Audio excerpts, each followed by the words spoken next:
Should you buy now or should you wait?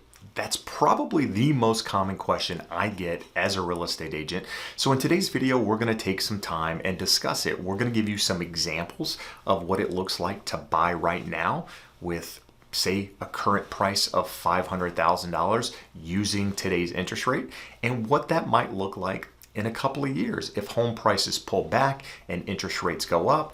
How does that affect the monthly payment? My name is Jeb Smith. I'm a real estate broker here in Southern California. If you like videos like this, want to be updated on everything housing, do me a favor and hit that subscribe button. So in today's example, I'm going to talk about a couple of different equations using a $500,000 purchase price and what that looks like, as I mentioned a moment ago, in a couple of years if interest rates do change, if housing prices pull back and what have you. But before I do that, I want to take a minute and talk about what the market looks like right now. If you're currently a home buyer in this market or someone that's considering buying in this market, you should understand the market that you're in.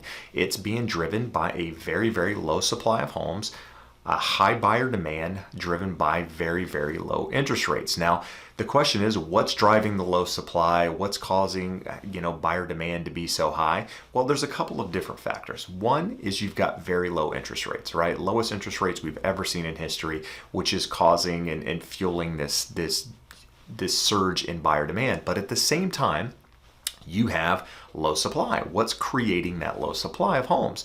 Well, there's a couple of things. First, you've got baby boomers no longer moving.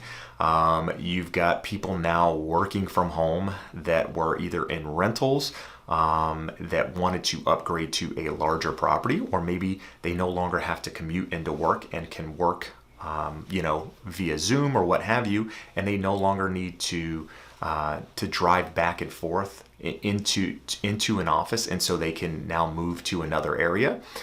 And at the same time, you have millennials. Millennials, the largest buyer pool to ever enter the housing market, are now prime buying age and starting to enter the market. So you've got all of these factors entering the market or causing this frenzy, if you will, being fueled by low rates. So I think, to answer the first question is, why would you be wanting to wait? Is it because that you think there's a housing crash? You think there's going to be a pullback in house prices and therefore you're going to be able to buy something cheaper? If that's why you're thinking that, I would urge you to, think what's going to change the housing market. One, it either has to be an influx of homes coming to the market, this large oversupply of property coming to the market, which we know isn't going to come from new construction or from new building, because there's a lack of that to start, but we also know that lumber prices are going up and there's restrictions on home building. So the home building scenario isn't going to change enough to really affect the supply of homes. The other equation is if interest rates go up, that would cause a decline in buyer demand potentially and slow housing enough where supply could pick up. But at what point do home buyers consider interest rates too high to purchase a property? That's hard to say, but the more important scenario here is that, while supply stays low and interest rates stay low, buyer demand is likely to stay high. Now, you're probably saying, well, what happens when evictions end, foreclosures end, forbearance ends, and all of those properties come to the market? Well, quite frankly, I've talked about it in a number of videos. I don't personally think that there's going to be enough of that coming to the market at one time to slow buyer demand. But at the same time, you have to consider, we've now extended the eviction and foreclosure moratorium 5 times, 6 times. The chances of it being extended even further is very, very high. In fact, President Biden made part of his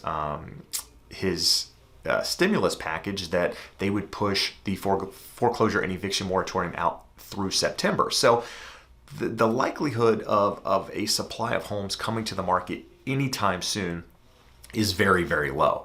At the same time, you have the Federal Reserve saying that they're going to keep interest rates low through 2023. So at the same time, you have the chance of interest rates rising very, very low at the same time. So supply and demand is not likely to change anytime soon. So what we're going to do in today's video is we're going to talk about what housing looks like right now. We're going to give you an example of buying a $500,000 property at an interest rate of 2.75%. What does that look like? And then we're going to take it out a couple of years. We're going to say, okay, in 2 years, say house prices do pull back. And what does it look like then? So, again, I'm using a $500,000 example. Now, many of you watching this video are going to be like, I can't buy a house in my market for $500,000. There's going to be the other half of you going, $500,000, that's crazy.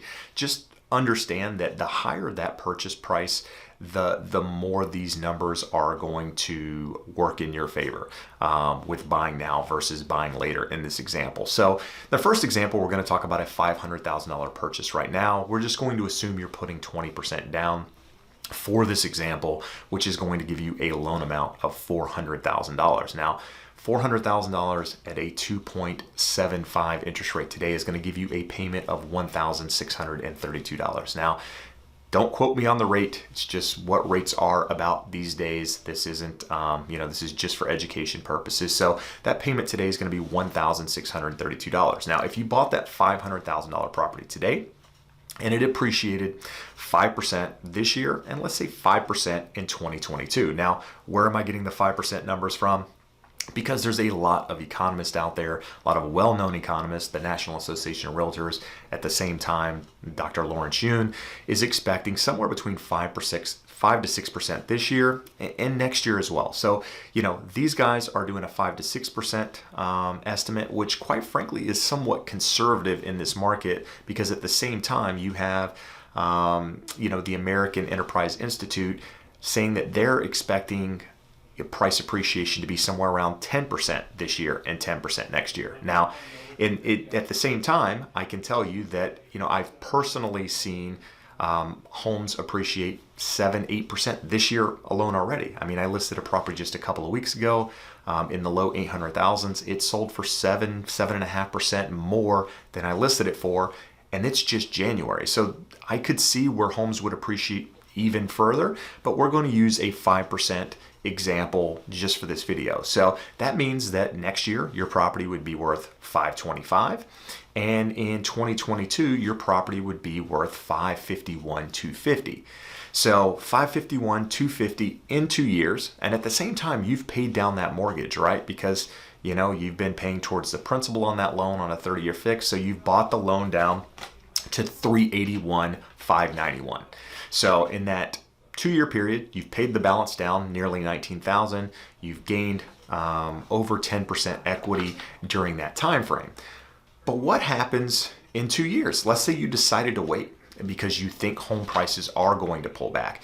What does that home look like in 2 years? Well, in 2 years, let's say that home did appreciate to $551, and you're now buying it after the market did a 20% correction. Let's say prices pulled back 20% in 2 years, which would make that $551,250 property now a $441,000 property. So let's say you can buy that property for $441,000 in 2 years, but something had to change. So we're going to assume interest rates went up just 1% to 3.75%. So now that $441,000 property, let's say you put 20% down on that property. So that means you're financing $352,800, but you're financing at a higher interest rate. Let's say it's 3.75%. Now that gives you a payment of $1,633. So that's actually a dollar higher than the example we had earlier where you paid more for the property with a lower interest rate. Now, I get it. It's only a dollar, but I'm trying to show you that by waiting, it doesn't necessarily save you money. Now, yes, it saved you money on what you purchased it at, but if we can, consider that most people live in the payment, not the price. For the majority of people out there, they're actually paying more for that property by waiting 2 years in this example than by buying it now. Now, as a real estate agent, I'm not telling you that you should buy a home now or sell a home now. I'm just giving you an example of what this likely looks like, because chances are homes are going to continue appreciating for the next year to 2 years, just based on where supply and demand is currently.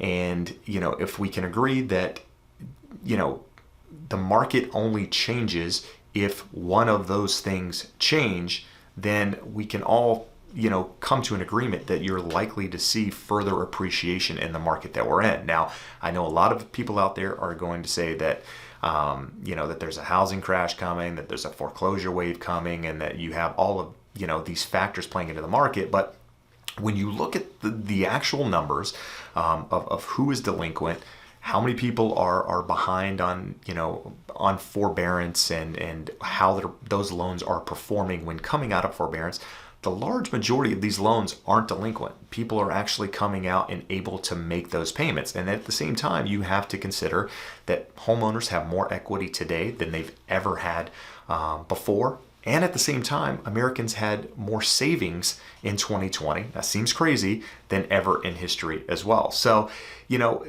that means that just because people need to sell their property or can no longer make the payments doesn't mean they have to foreclose. Right now, they're in a position where they can actually sell and have some equity taken on that property. This is not 2008, where there's a 12 to 13 month supply of homes. This is a market where you have less than 2 months supply of homes.